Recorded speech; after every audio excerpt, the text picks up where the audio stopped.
Hello students, आज हम पढ़ने जा रहे हैं वैद्युत द्विध्रुव की अक्षीय स्थिति में वैद्युत क्षेत्र की तीव्रता। वैद्युत द्विध्रुव क्या था, पिछले वीडियो में आपको बताया गया था। वैद्युत द्विध्रुव क्या होता है कि दो आवेश जब कुछ दूरी पर,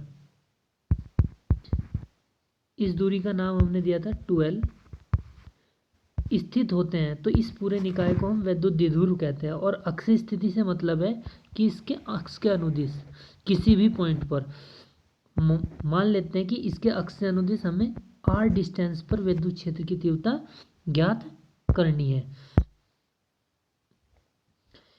आप चित्र में देख रहे होंगे, मान लेते हैं कि जो AB है एक वैद्युत द्विध्रुव है, AB एक वैद्युत द्विध्रुव है और ये वैद्युत द्विध्रुव के मध्य बिंदु O से बिंदु P पर हमें वैद्युत क्षेत्र की तीव्रता ज्ञात करनी है। बिंदु P पर वैद्युत क्षेत्र की तीव्रता ज्ञात करनी है। और प्लस Q और माइनस Q से डिस्टेंस अगर निकालने P की, चूँकि OB जो है L है, OA L है, तो B से P तक की जो डिस्टेंस होगी वो होगी R माइनस L, और A से P तक की जो डिस्टेंस होगी R प्लस L। एक फॉर्मूला हमने पढ़ा था कि अगर कोई पॉइंट P है, इस पर प्लस क्यू आवेश रखा और इससे R दूरी डिस्टेंस पर बिंदु P पर विद्युत क्षेत्र की तीव्रता, उसका फॉर्मूला था E बराबर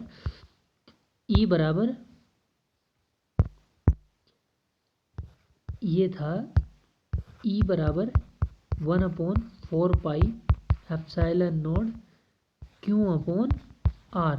लेकिन प्लस क्यू के कारण, अगर अब देखें, प्लस क्यू के कारण वैद्युत क्षेत्र की तीव्रता E1 है और माइनस क्यू के कारण E2 है। तो E1 अगर लिखेंगे हम तो होगा E1 इजकल टू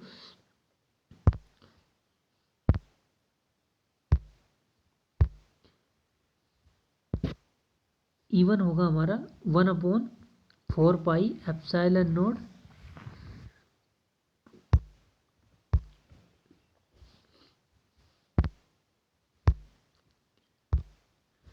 ये होगा हमारा E1 बराबर होगा 1/4 पाई एप्सिलॉन नॉट क्योंकि ये डिस्टेंस जो है R माइनस L है।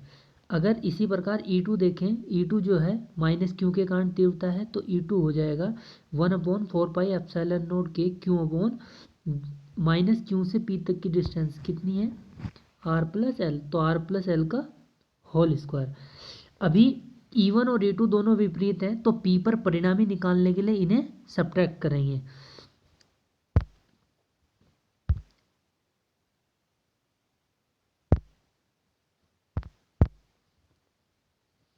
E1 व E2 विपरीत दिशाओं में है, अतः परिणामी तीव्रताओं को घटाने पर प्राप्त होगी परिणामी तीव्रता। तो E बराबर परिणामी तीव्रता E1 माइनस E2, तो समीकरण 1 व 2 के मान रखने पर E इजकल टू ये आएगा।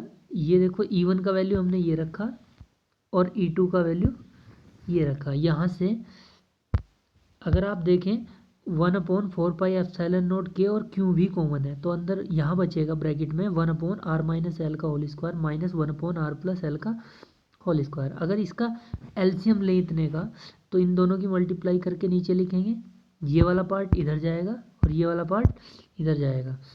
अभी हम इनका स्क्वायर खोलें, R प्लस एल का होल स्क्वायर और R माइनस एल का होल स्क्वायर, तो अगर R स्क्वायर से देख रहे हैं, R स्क्वायर कैंसिल है और L भी माइनस का हो जाएगा, L स्क्वायर से L स्क्वायर कैंसिल, 2RL और माइनस माइनस प्लस, ये भी 2RL, ये नेक्स्ट लाइन में दिखाया है, ये इससे कैंसिल है, ये इससे कैंसिल है, तो 2RL और 2RL 4RL।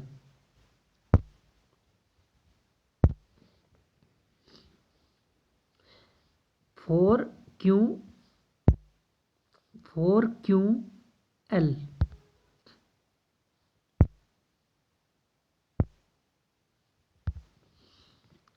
E equal to 1/4 pi epsilon 4QLR। इसमें से 2 को अलग करें, 2QL अलग और 2R अलग, क्योंकि Q इंटू T2L इसे बताया था विद्युत द्विध्रुव आघूर्ण P।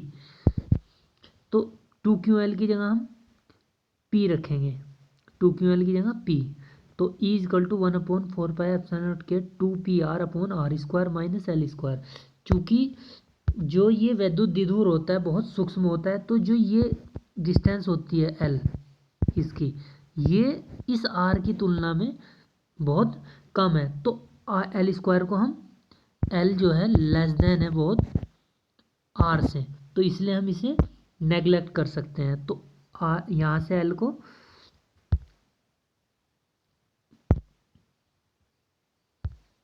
यहाँ से हम L को नेगलेक्ट कर सकते हैं। तो ये हो जाएगा R का स्क्वायर और ए स्क्वायर, तो R की पावर 4, और इस R से ये R एक कैंसिल होगा, तो 2P/r³। यही इसका फॉर्मूला। अगर ये वायु या निर्वात में रखा है तो K का वैल्यू हम क्या ले सकते हैं, 1। K का वैल्यू 1 लिखेंगे तो E इजकल टू 1/4πε0 2P/r³। अतः वैद्युत क्षेत्र की दिशा में वैद्युत द्विध्रुव की अक्ष की दिशा में ऋण आवेश से धनावेश की ओर होती है। इस फॉर्मूले को याद रखें।